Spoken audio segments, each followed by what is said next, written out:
All right, let's get to that breaking news that I was just talking about coming out of Alaska. Nature's fury unleashed. What's this? Oh, there it goes, there it goes.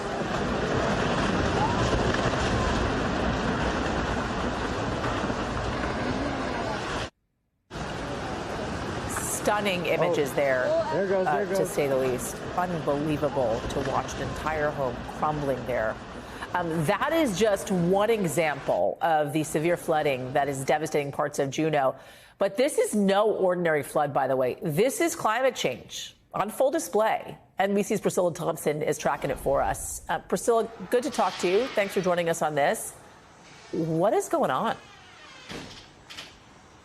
Yeah, Yasmin, we are seeing major flooding in Juneau after the Mendenhall River crested overnight at a record-setting 14.9 feet. That is nearly 3 feet higher than the previous record that had been set. And you showed that dramatic video of that home just collapsing into the river. Officials say that there are several homes and trees that have just floated away because of those rushing waters. And all of this started on Saturday. This flooding began, and this happened because of a major release from the Suicide Basin in Juneau, and we actually have a time lapse where you can see how quickly that water began to go down over the past several days as it was flooding into the river. And the good news is that now that water is starting to recede, and also that officials there have not yet reported any deaths, so it may be possible that so far everyone is safe and sound. But of course, there is a lot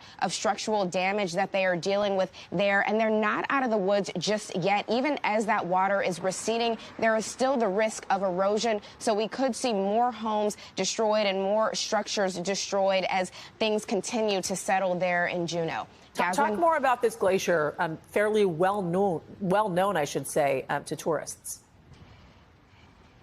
Very well known, Yasmin. Some 700,000 people a year flock to Juneau to see this glacier, which is just a few miles from the city. And it's one of the only glaciers in the U.S. where you can sort of stand on the soil and see it from there. But climate change has been having a real impact. That glacier has been melting at a higher rate than the snowfall that would replenish it. And so experts are predicting that by 2050, you may not even be able to see that glacier from the tourist center where so many hundreds of thousands flock to now in order to do that. So lots of things going on there. Yasmin? Yeah. Priscilla Thompson for us. Thank you. Appreciate it.